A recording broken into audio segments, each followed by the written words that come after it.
God, help us say something that will help somebody else. We're helping people.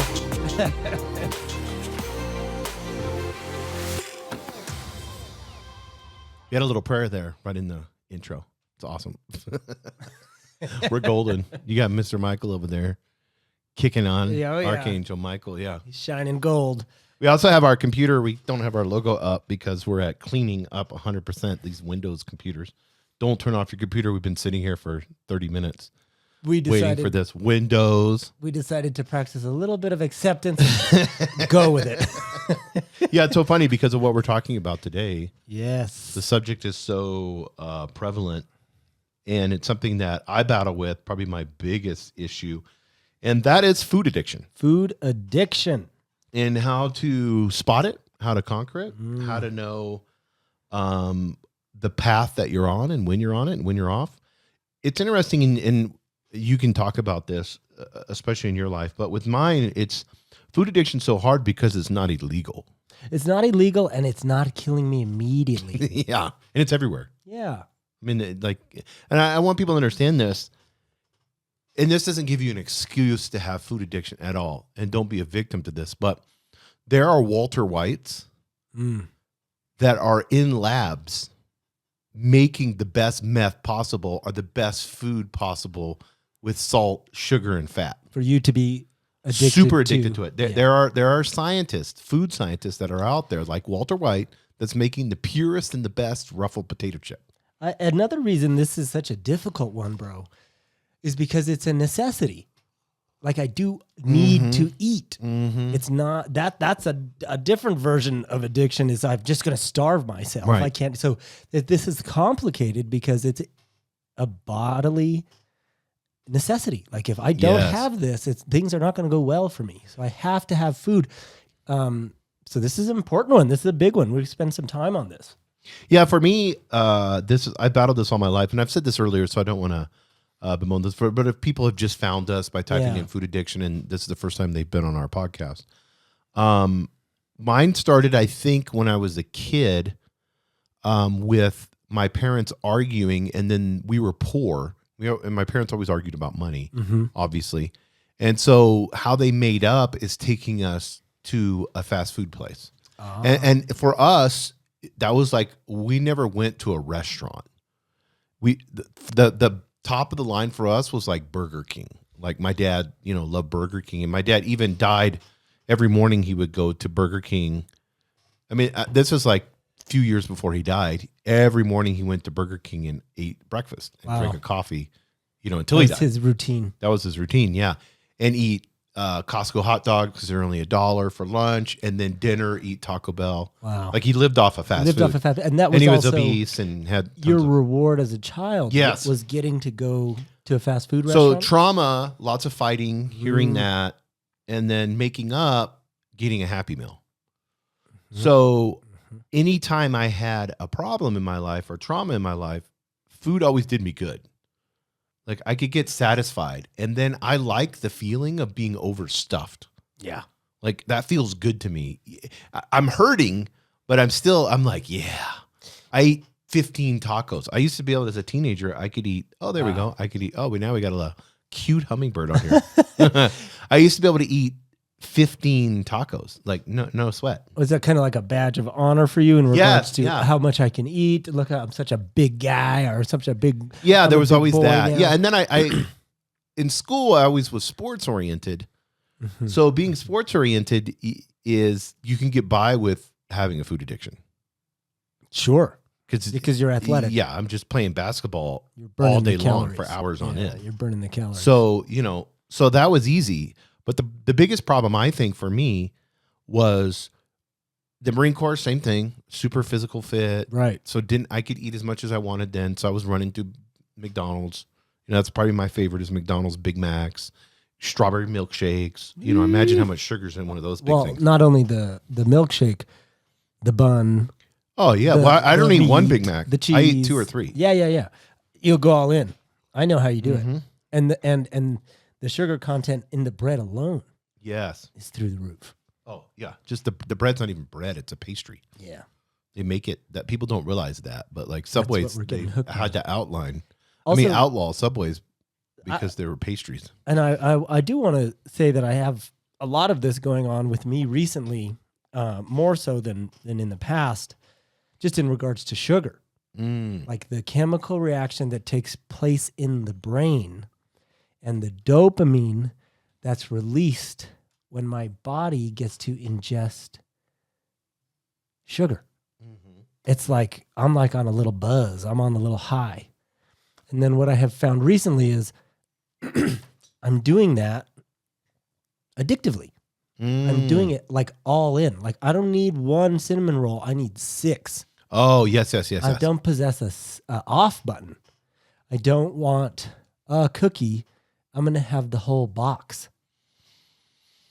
So this is a big one. This is a heavy duty topic we're going to dive into here. Yeah, and I want to get into our notes on this. Food addiction is more than just a struggle with willpower. It's a complex condition where our relationship with food becomes entwined with our deepest thoughts, emotions, and spiritual needs. This is really important that people understand this. Your food is connected with your thoughts, emotion, and spiritual needs. So when you begin to feel a lack of whatever that may be, like what is the lack of? Lack of money, lack of convenience, lack of getting what I want, a lack of success or perceived success. How does the world perceive me? Lack can manifest in millions and does in millions of different ways. But do you feel like whenever you're obsessing over pastries, and instead of eating one, you're going to eat 6, do you feel like they're in that moment in the obsession? You're not thinking about, oh, I have a lack. You're just thinking like, I need this now. Yes. Like the obsession, where does the obsession come in? Man, that is so good that we talk about this. So an obsession, as we've discussed in other podcasts, is a thought. All that an obsession is a thought that blocks out all other thoughts. So when I'm supposed to be present with a client and focused on their safety, I can't really do that well if I'm obsessing about a sugar-covered dulce de leche stuffed donut. And it's like I miss the present moment. I'm lost in my mind. The client's safety goes out of my mind. So an obsession is a thought, poof, that blocks out all other thoughts. It's not that the client's safety isn't important to me. It's that I have an obsession for something else. That it's not the thing taking place in the present moment. It's something else. Do you feel like whenever you're in that obsession and you're like, I need to have, these 5 or 6, like for me, I get like a fuck it mentality, like literally like fuck everything. Yeah. This is all I want right now. And like in the Bible, we talked about this, the Esau, I'll trade my birthright. I'll give it all. Yeah, I'll give it all right now. Okay, Red. Yeah. Absolutely. Yeah, we said, well, you just take a fuck it all pill and none of it matters anymore. I love the literature in regards to incorporating my deepest thoughts, my emotion, and my spiritual needs. Am I taking care of all those realms? Are my deepest thoughts, is my thought life kicking ass and high functioning and productive and of service to others? Or is my thought life bringing me down? Am I functioning at a low vibration in regards to my thoughts, my judgment, my fear? If that's off kilter, maybe I'm heading for trouble in regards to my susceptibility to obsession. Yes. How's my emotional state? Am I experiencing serenity? Do I have some inner peace? Am I separate from my outside surroundings? Or am I run and dictated by everything around me? And if only you behave differently, I would be okay. Is outside circumstances dominating my internal state? How's my emotions? How's my energy? Yes. Is my energy fucked? Is my energy scared? Is my energy fearful? Is my energy all over the place? Or am I doing the necessary work to be in proper relationship to the outside world and experiencing some inner peace, some emotional balance. How's my spiritual needs? Yes. Is my brain saying that donut will make it better? Is sugar my God? I act like it is. Yes. I act like it is. I will go to serious lengths to get the sugar. And for me, it's kind of even it's even worse than that. Finally, yay! Good job, Rob. For me, it's even worse than that because it kind of gets to the root, and we're going to talk about this. And I've never really thought about it until after the moment. It's like, what triggered this? Like something triggered this obsession all of a sudden. Because that's all I'm doing is I'm obsessing, and there's an easy thing to obsess over, and it's in the fridge, or it's on the counter, or it's, I can drive it in 2 minutes, get it, or 5 minutes, get it. Yeah. There's Krispy Kreme around the corner, and then like for sure I can get 6 donuts and eat them in the parking lot. I want a thing of milk. Absolutely. I want to hammer home this point that our illness centers in the mind. Mm-hmm. I want to really hammer home this point that what I'm really suffering from, the thing that's kicking my ass, that's going on in my head. Yes, and it's only going on in your head. Every single time I blame the physical donut, or I blame the physical fast food building, I get to take my hands off of responsibility. Wasn't my fault if the donuts weren't there. Oh, if they didn't bring the cake to where I work, I wouldn't have eaten it. They should have never brought it to me. And I get to remain the victim of outside circumstances. So I want to be really clear with our listeners and with myself. It's good to remind myself that this is going on because of what's going on in my head. I'm experiencing an obsession. I'm experiencing the sensation of lack, but that's on me. And that's on my thoughts, and that's on my disposition, and that's on whatever triggered this obsession. What's going on inside of me? I'm also elevating something to, if we don't want to get the spiritual out and we just want to be logical, I'm elevating something and making it more than what it is in the obsession. The obsession saying that this donut's going to taste like a 10. Now, it may taste pretty good, but after 6 of them, I'm sick. I'm going to tell you, if this obsession is saying that donut's going to make me okay. Yeah, exactly. And I think this is where we get into understanding the spiritual roots of this, because logically, we can kind of run little logical loops and play around on the psychology perspective. But as we believe in this show, Recovered Addict podcast, that it's a spiritual problem. Absolutely. Neither Jason or I are registered dietitians. We're not qualified to tell you what to eat, what not to eat, but we are extremely experienced and qualified to share our relationship with spiritual development surrounding conquering addiction. Yes, and there's usually 3 main spiritual roots and these voids that we try to fill it with food. And number 1 that I want us to talk about is emotional hunger. So we're seeking comfort, love, our validation from food. I remember this lady was talking about when she was 8 years old, a boy came to her on the playground and said she was chubby. And she never knew what that meant. Like, no one had ever told her that she was kind of, as an 8-year-old kid, you've seen that, especially with girls, like they could be kind of a little chubby when they're, that's a horrible word, but they can have a little bit of weight on them when they're younger, and then they get into puberty, or all kids. Like, I'm now, But that like clicked in her head. And then her mom took her to Weight Watchers at 8. And there's like this shaming and it's like, you have to get on the scale. And if you're not losing weight this week, and then she's like, I don't belong here. These are all adult, older women. Like, so it started this whole thing. And this with alcoholism, the more you try to push it down and try to stop it, the worse it gets. Oh, absolutely. It's like trying to collect water in your hands. You can scoop in and grab the water and try to capture it, but in your hands it's going to go away. Yeah. Like, it's just a matter of time. No matter how tight your fingers are, the water's going to fall out of your hands. There's no way. And squeeze your hands as tight as you want. Like, get cramps in your fingers. Yeah. It only makes it worse. Like, you're going to, or you hold the water and then you're immobile. Yes, You exactly. can't go do what you need to do. You can't live your life. You're too concentrated on if this just fits here, then I'll be okay. Yes, exactly. And this emotional hunger, I think a lot of times when we're seeking something external. Yes. And nowadays, food is so prevalent and food science has become such an art that the comfort, and I want people to understand this, for me, this is where it's at. I just faced something fearful.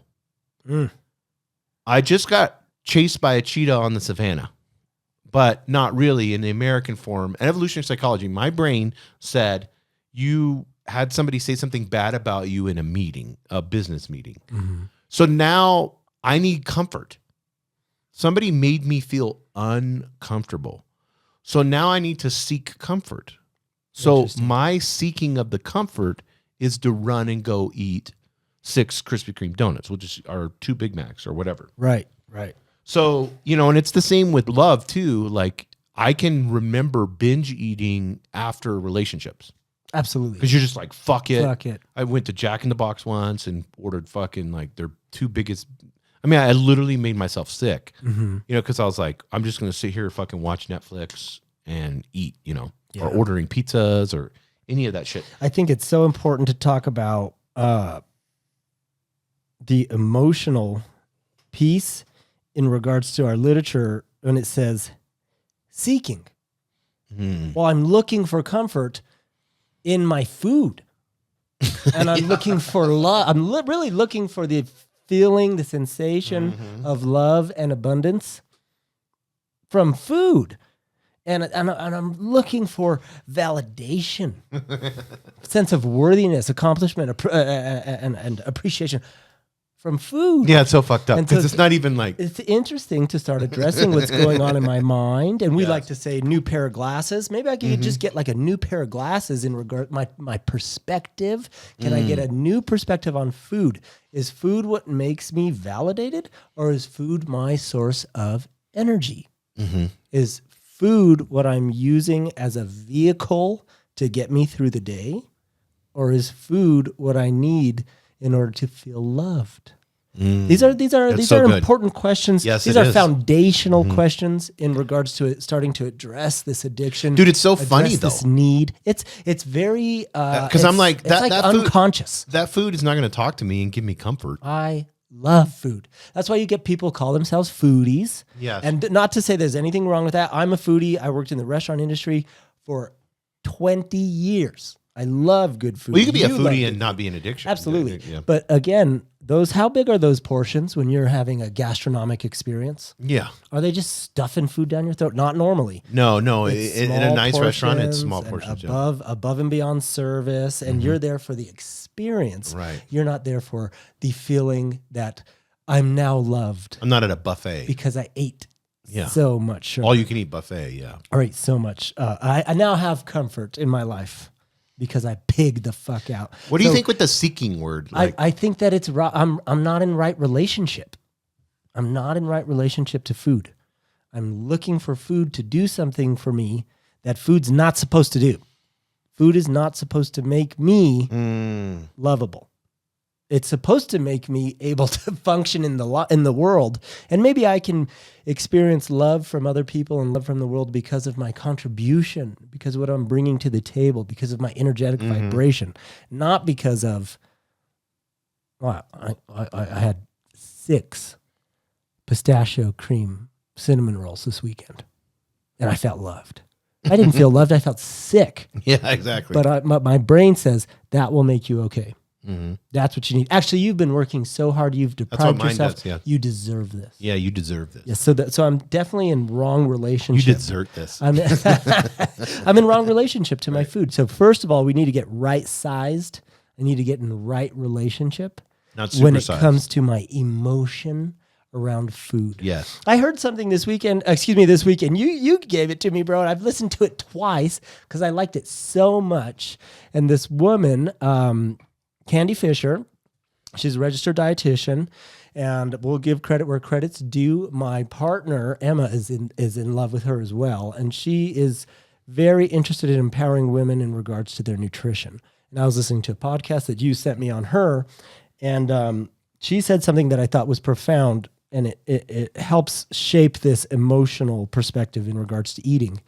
It's important for me to remember that humans are opportunistic. Mm-hmm. Evolutionally, we take advantage and have taken advantage of whatever opportunity is in front of us. Let's say I call myself a carnivore. All I eat is meat. But if I was in the woods starving and there was a big glob of honey available to me, do you think I'd walk away and say, sorry, carnivore, not eating that? Yeah, exactly. So it's very important for me not to identify to one specific, for me personally, not to identify to one specific food practice, one specific diet, Right. one specific way of eating only. I'm only vegan. It's important for me to remember I'm human. And Yes. humans are opportunistic. We just take advantage of whatever's in front of us. If there wasn't meat available to us 100,000 years ago, we would eat plants to survive. If there was meat available, we would have Yes. eaten meat. Like we would have taken advantage of whatever is in front of us to do that. Now, getting in right relationship with that doesn't mean I eat a whole cow to feel okay. It's about getting an optimal position to move through my day. Do I want to move through my day on the couch? Or do I want to go out into the world and be of service? Do I want to be as high functioning as possible? So I thought that was really important to get in right relationship with food, not to identify. It's my who I am. I'm just a vegan. I'm just a carnivore. Not to identify with a specific nutrition perspective, just to know that, no, we're human beings. I don't want to feel guilty Right. when I have something that's not on my carnivore diet. Well, also, like you said, you're going against evolutionary biology whenever if you have something in your cabinet or you have something on your counter and you forget about it and then you walk by it, that triggers that evolutionary psychology of, I just found something. Oh, look, here it is. It's like, we have that opportunistic for food. Yes. So when we see, oh yeah, maybe your kids brought some food home and there's 2 donuts left. Your evolutionary psychology, your brain's like, you need to get that sugar in your body. Ding, ding, ding, ding, ding. So you can will have survive. energy. Yeah. Yes. And you need to do it now because it may be gone or it may go bad. Like things didn't last long. Bro, that's so important that people have that foundational knowledge. Yes. Psychologically, that's what's going on inside my brain, because that's been going on for 200,000 years. Well, that's why people like going to the casino. Ding, ding, ding, ding. Because ding, it's ding. the a little hit. It's the like, oh, I found some berries in the bushes. And I've been walking around for 2 hours looking at berries. That's why we like fish. We were talking about fishing. Yeah. That's the whole thing with the fun with the fishing. Got it like, on the hook. I got one. Yeah. Like I worked hard and I got this. Like super exciting. our entrepreneur spirit, it's the same thing that a lot of addicts have. It's like, oh my God, I worked really hard and I got this, and I built this business or I did this. The next one is really cool because this is one that I've been really working on. Spiritual emptiness, feeling disconnected from our purpose or a higher power. So I know I'm at my worst with addiction when my gas tank is almost empty. So that means that I put myself there because I didn't do the practices that I should be doing. And when my gas tank is empty, I'm more prone to do addictive, lower self, egotistical, reptilian mind bullshit. Yes. So I can be easily attracted or swayed by things that are wrong and taking shortcuts in my work, whatever it may be.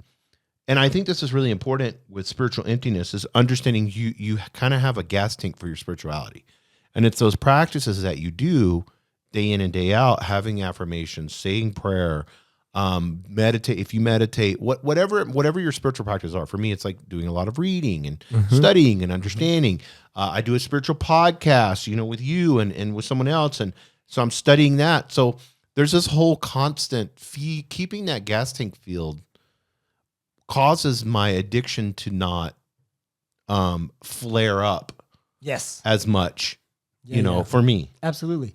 Some of the education I've been exposed to says that what we really have in regards to my addiction is a daily reprieve. Like for today, that addiction is not terrorizing my life. We get a daily reprieve. But that reprieve is contingent upon my spiritual maintenance. Mm-hmm.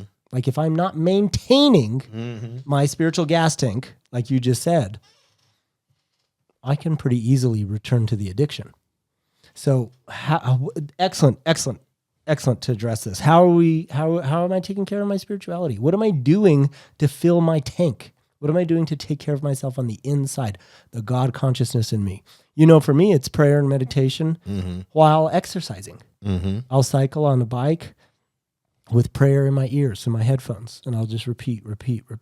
So it's affirmations. It's offering the present moment. How many times a day can I offer the present moment? God, help me be present. God, help me be present. God, help me offer my presence. God, help me offer the part of me that's connected to you. Mm-hmm. The best part, that's the best thing I can give anyone anyways. Yes. And then how good do I feel when I'm of service to someone else because I offered my presence? I like that, man. I like being that type of person. And my gas tank gets filled up.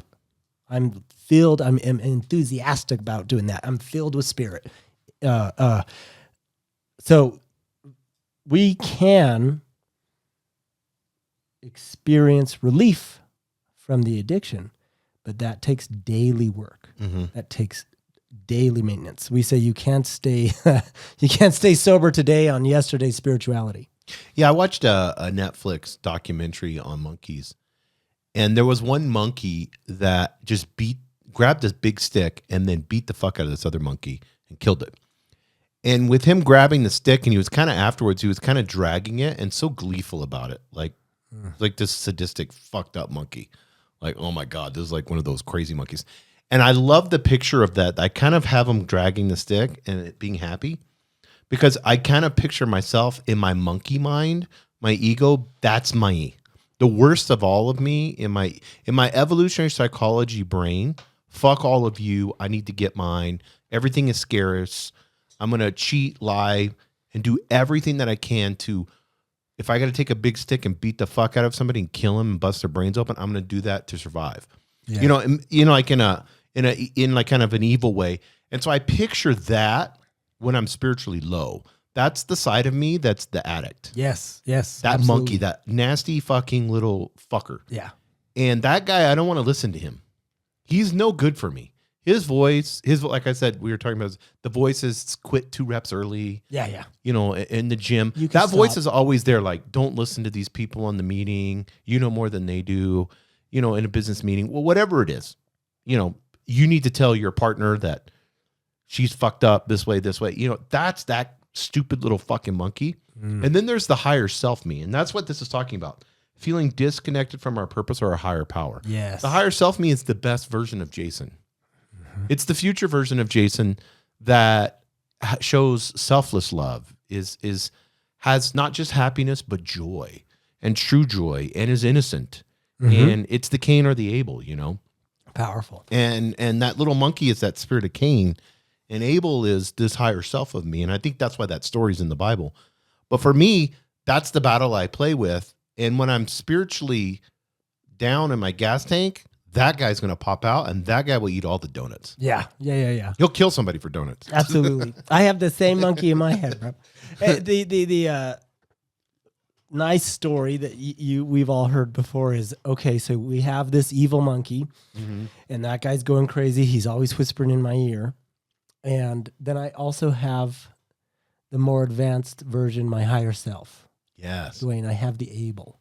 And these guys are always in conflict with each other, always fighting each other in my head. Well, which person, which monkey, or which higher self? Is it the monkey or is it the higher self that's going to win? Who's going to win? Mm-hmm. And we say, the one you feed. Yes. So am I feeding those negative thoughts? Mm-hmm. Am I not taking care of my spiritual gas tank, running on empty? And then I can easily go down the rabbit hole with my judgment. Yes. With my fear, with my lack vibration. Mm-hmm. What's wrong with me is you. If only you were fucking different, I would be okay. Or can I feed the highest version of myself? Can I implement those spiritual practices? Can I turn, a very simple analogy, can I turn towards the light or turn towards the darkness? It's like, who am I feeding?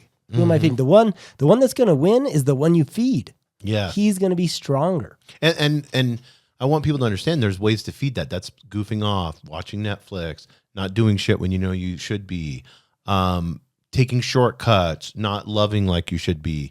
The list goes on of and it's pretty easy, and you need to write those down and identify. Yes. You gotta get really clear on that shadow motherfucker, that yes. sadistic monkey. Like, who the fuck is that guy? Participating in I need to know him. Yes. Yeah, that's a big That's how I feed my monkey. Participating. Just run around in and judge everything. Yeah. Oh, fuck them. These idiots. Yeah. Yeah. Don't they know? Don't they know who I am? Yeah. They should get out of my way. It's what they should do. Yeah, that's so true. And the next one is lack of self-love. So emotional hunger, spiritual emptiness, and then lack of self-love. Turning to food as a substitute for the self-care we truly crave. Self-care. I think this is really important because the addiction a lot of times will happen for me on food. It's when I feel bad about myself and I'm talking bad about me. So that's a trigger. It's like, you fat fuck, you stupid idiot, you're going to the gym for no reason. You might as well just have these donuts. Yeah. So there's no self-care then. The food is not going to care for me. Like you said, the food doesn't care. It's just chemicals. That's fuel. Yeah. It's like, what is a fucking Oreo? Oh my God. It's all chemicals. Sugar. Like, it's a complete man-made thing, but I love double stuffed Oreos with milk. Me too. I'll eat a whole row. If there was some laying in here, I have a hard time turning those down. I'll just eat the whole row. Like, yep. Like, I can just grab 6 of them at a time. And so whenever I'm having this lack of self-love and I'm looking for something other than God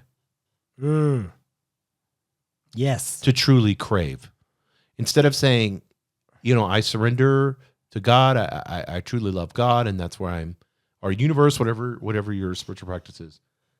And I'm connecting to that, and that gives me wholeness and completeness.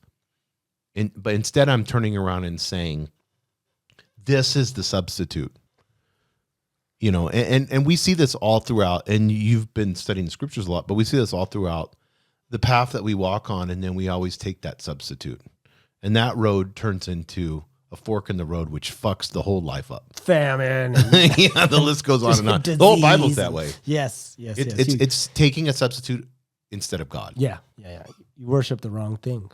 I end up worshiping food, hoping that's going to make me okay, instead of caring for the God consciousness inside of me. And then that God consciousness, I believe, is powerful enough to put me in right relationship with the food. Let's not kid ourselves. It is necessary. Like, I do have to consume food.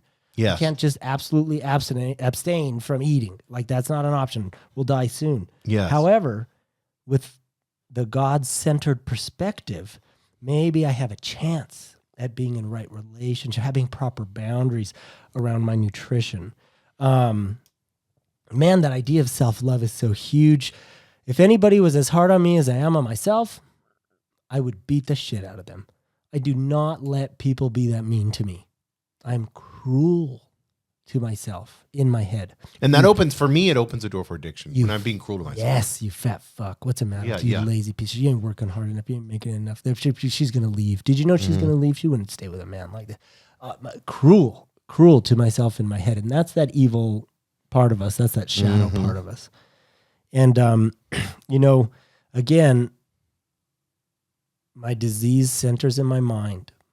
So if I need help, if my head is a little sick, maybe I need to start taking my prescription in the same location. Maybe I need to start addressing my thoughts. I like this. Yes. So take your medicine. We talk about this all the time. Take your medicine, man. Take your medicine. If my thoughts are fucked up, God direct my thinking.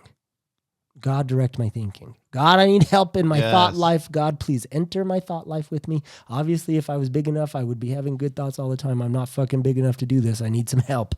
God, help me be kind. God, help me be kind. Let's say the undercurrent of that prayer, of that mantra is kind to myself. I'm fucking killing myself with judgment. I'm killing myself with fear. I'm killing myself with shitty food. Well, it's also like, if I'm telling myself how horrible of a person I am, then why would, because the thoughts lead to actions and actions lead to your life, Yeah. then why, if those thoughts are in my head, then why would I not do self-destructive acts? Yeah. Common sense. You don't think you're worth saving. Yeah. Yeah. So inviting God into that process, becoming the type of person that is lovable. How would you act? How would you treat yourself if you loved yourself? Yeah, it's such a hard question. Be that type of man. Yeah. Would you go to the gym? Yeah. Would you take care of your fitness, your properly, well-being? yeah. Would you start paying closer attention to proper nutrition? Are you getting enough protein? Mm-hmm. Are you getting enough sleep? Are you getting enough sun? Mm-hmm. Are these even worth questions even worth entertaining? It starts with our thoughts. 100%. God, I invite you into my nutrition. God, I invite you into my eating. God, I need some help with self-love. Keep it simple. We say, keep it simple, stupid. Yes. I'm being cruel to myself. God, help me be kind to myself. Just flip the script. Keep it simple. That. Yeah, and I want to get into, and we'll close on this one, but finding nourishment beyond the plate. We always use the word, and everybody does, and this is going to trigger some people right now, so I want people to understand this, mindfulness. So when we mention mindfulness, we're not talking like a spiritual practice or whatever. What we're talking about is bringing awareness to the habits and emotions that trigger the overeating. Not the eating, it's the overeating that's the problem. Yes. It's not having eating one donut every once in a while is not a big deal. It's eating 6. So this mindfulness is just think of it as, if you don't want to use the word mindfulness, because some people don't like that word, or it's like too woo-woo. I'm just bringing awareness. Awareness. I want to bring awareness to the trigger. Presence or focus. Yes. Why am I wanting to overeat right now? And a good one for me that I've been is like, God, help me see the trigger before the action happens. And then he brings enlightenment to, or he, she, they, them, everybody has their view of God. Whatever God is. Yeah. But it's like, for me, it's kind of like, oh, boom, here's a trigger. And then like that one lady I told you about that I did a podcast with, she's like, never waste a trigger. So it's great. It's like, oh, here's the trigger. Now there's work to be done. Yes. Spiritual work to be done. Now I'm excited that I got triggered. Fantastic. And I didn't overeat because I saw the trigger and I knew what it was.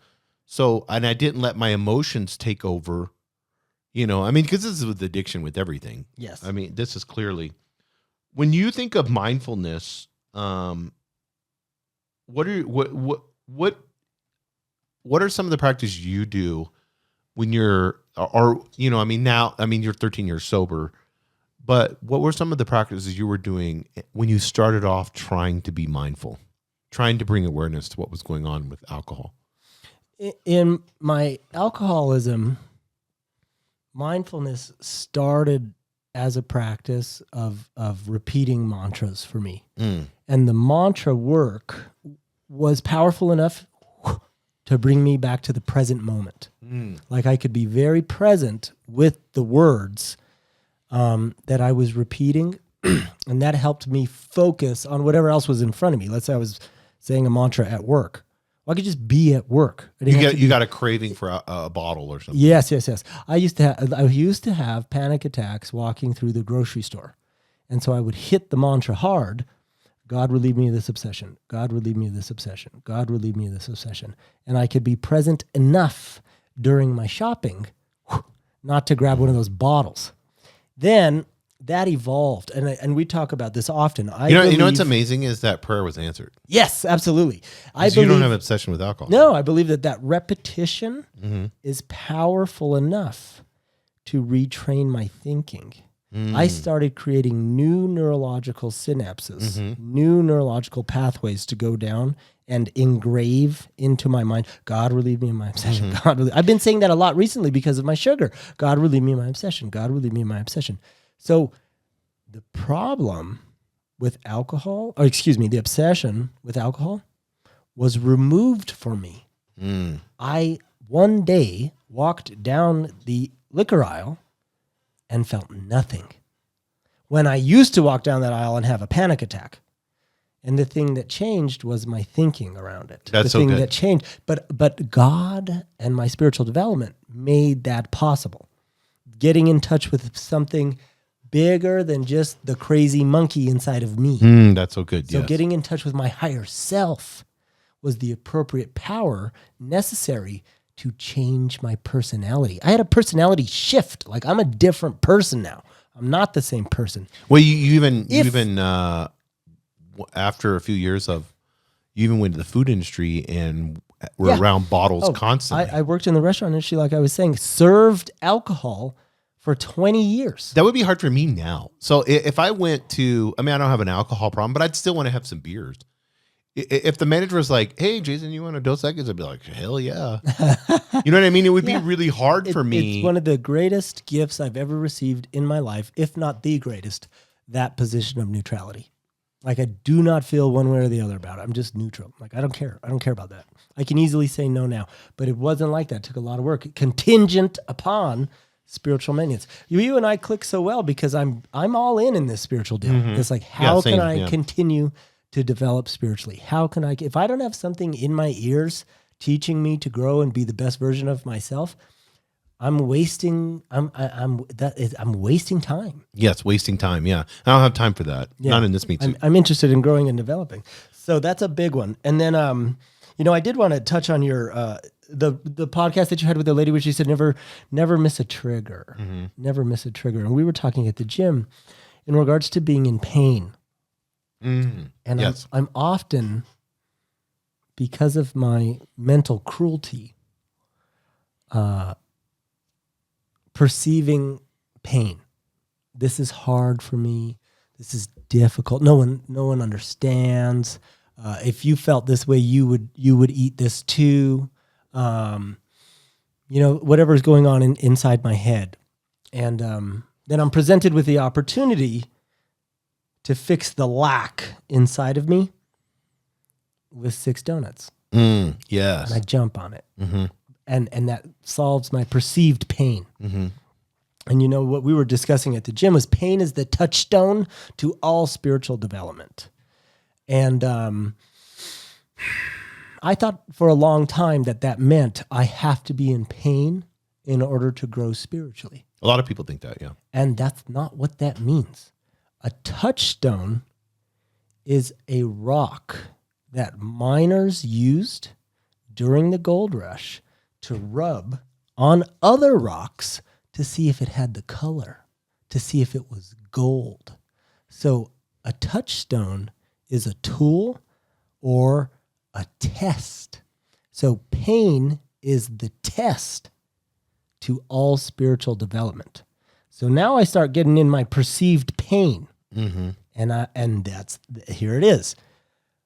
Do I go back and get 6 more donuts? Mm-hmm. Or do I do something different? Do I invite God into the situation? Mm-hmm. Do I have 6 ounces of ribeye steak and enjoy my nutritional decision? Mm-hmm. Do I do something different? So pain is the test to all spiritual development. That's mindfulness for me. Mm-hmm. When I can be clear and give myself an attaboy for doing something different, I'm maintaining my spiritual development. I'm growing as an individual. I'm not the same person anymore when I say, I take the ribeye. I pass the test. And then obviously that's going to happen multiple times a day. Yeah, I also think like one of the things that you're talking about from a practical standpoint is this. I know in the addiction in that moment, there's not being okay with just one. Like I can't just eat one donut. I don't feel okay. Mm-hmm, mm-hmm. So, and that's what you're talking about. It's like getting to the point to where you have neutrality towards the donut where you could eat one and then be fine. I'm good. You're like, I'm good. Yeah, that was delicious. I don't know what that's like. Yeah, exactly. Yeah. But I mean, you've done it with alcohol. Yes. And you don't drink alcohol anymore at all, but it just because you don't care. But it's like there's a point where you become, I guess that neutrality is the best word, but you become kind of indifferent to it, and the obsession is gone. Yeah. And that's the spiritual, that has a lot of spiritual work. Like I said, we're working on this right now. If God, my higher self, is big enough to do that with alcohol, why wouldn't he be big enough to do that with sugar? That's so good. Yes. That's so good. Yeah. Why wouldn't it work with my anger? Yeah. Why wouldn't it work with my fear? Yes. Why wouldn't it work with my judgment? That's the most powerful thing in the universe. I just have to be a cooperative component. in regards to letting that power enter the situation. That's the problem, is being cooperative. Can I get that monkey to be the cooperative component? Mm-hmm. Can I drag his shadow into the light? Mm-hmm. I'm going to have a lot of opportunities just every single day to do that. Yeah, and the next one, and I think this goes hand in hand with this, is compassion. And we'll close in this one because the next podcast we're going to get into practical steps, how to transform, and what you can do, like practical tools that are essential for you to break free from food addiction. But I think this is a good one to end in because, and we talked about this so we don't have to go too heavy into this, but what does compassion look like? Not just for you, but for others, for your family, for those that are around you. Because the more that you can show compassion to others, it's magical what happens, not just to them, but to you too. Like, because we could become so focused on just, I need to love myself. I need to love myself. But that's great. And we talked about that. Self-love is really important. But the practicing of that love is sharing it with others. Because if I can be compassionate with myself and compassionate with others, I'm gaining clarity on the problem. Yes. This is a tough one for me. But don't you feel like whenever, because to me, the opposite of compassion in our literature talks about this is self-judgment. Yes. Or judgment in general. So whenever I look at a loving, caring God, or I look at a judging God. Yes. Yeah. The judging God has a scale, and he's weighing my dad used to believe that, like before he became a Christian, back in the day, he always believed like God had a scale. And if your good outweighed your bad, then you went to heaven.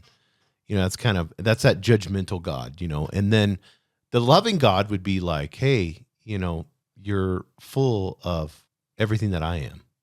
You're a created being just like, I created you to create, to have abundance, to play in this game of life, and to flourish in the game and to learn lessons and to, create children and create family and, have all, it's like, I want to show you so much ecstatic love and, abundance that you can't even handle it enough that you can even create worlds if you understood it. Yes. And Jesus said we can move a mountain with a grain of mustard seed of faith.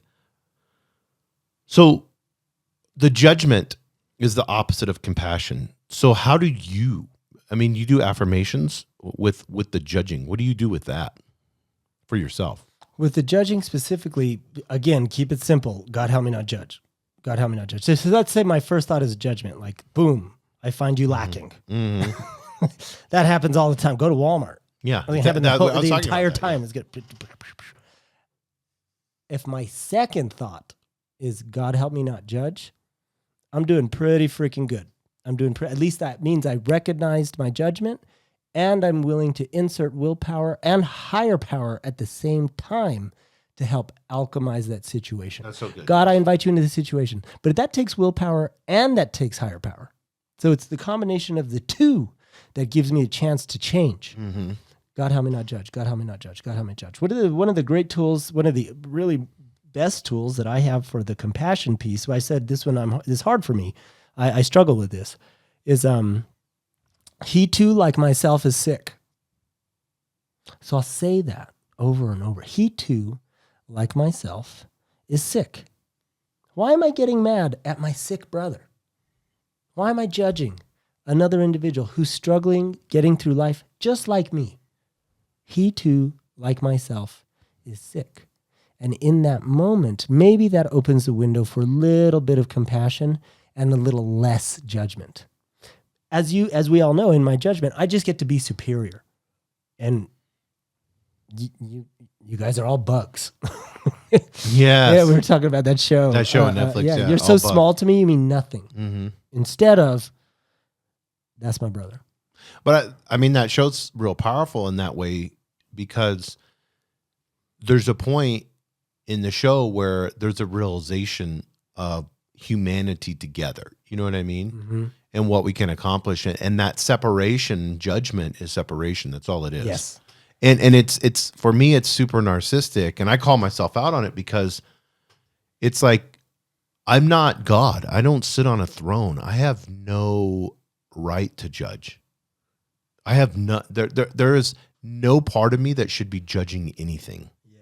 There's no part of me. I can't, like you said, the game of life is different for each and every person. Yeah. And I don't know what that lesson that they need to learn in that life. Maybe that person needs to be a martyr as Jesus did to learn the lesson. Oh, you got caught and you went to jail and you died, like you idiot, but that may have been that lesson that in that meat suit they needed to learn in that moment. That compassionate view, yes, is a much better strategy for moving through the world. Mm-hmm. And that's feeding higher power opposed to you're less than me. Well, that little monkey that I was talking feeding about the monkey is ignorant. And so I always call out, like, I hate ignorance. Mm-hmm. Like, it bugs the shit out of me, and that's a judgment too. But I like to call it out on myself. It's like, you're just being ignorant, Jason. Yeah. You're being ignorant. You do not know the circumstances around this situation or that person or whatever it may be to warrant that action. Yeah. So, and a lot of times people don't know, and they're just being propped up in self-defense. Mm-hmm. Like, I have business meetings all the time, and people are very scared about their positions and where they're at and any type of threat. Like, I had a meeting last night, and the lady said, "You look like a marketer." First words out of her mouth. And I'm like, what does a marketer look like? Like, I guess you have two sleeves and you wear a black t-shirt. I had a black t-shirt on at the time. You either wear white or black. But I was like, what is, like, it's just instantly, right in the beginning of the meeting, judgment. And I had a choice to make. I could make this meeting super shitty and be mean to her and make her feel like she's nothing, or I could be loving, kind, and compassionate, because it was a trigger for me to offer love. That's all it was. Yeah. Don't waste your triggers. Yes. Yeah. And so that was what it was. But we went long time. We're going to do a quick one on practical steps for transformation. I appreciate you guys. We just hit one of our, go ahead, Duane, tell them. One of our reels on Instagram has 1 million views. So thank you very much, everyone checking us out. If you like it, share it. It might be the first chance of hope they see. Yeah, that's all we ask, is that you share stuff. Just share it with your friends and family and others. That's how we grow. Make sure we have, what's wild, and I want people to understand this. We have a ton of people that view things, but they don't follow or subscribe to us on YouTube or follow us on Instagram. So it's like 70-something%. So if you're following, if you're liking our material and you keep looking at it, which is what we have a lot of people looking at it, but they're not following us. That helps the algorithm get it out even more. So make sure you like or follow or heart or whatever, and that's all we ask of you.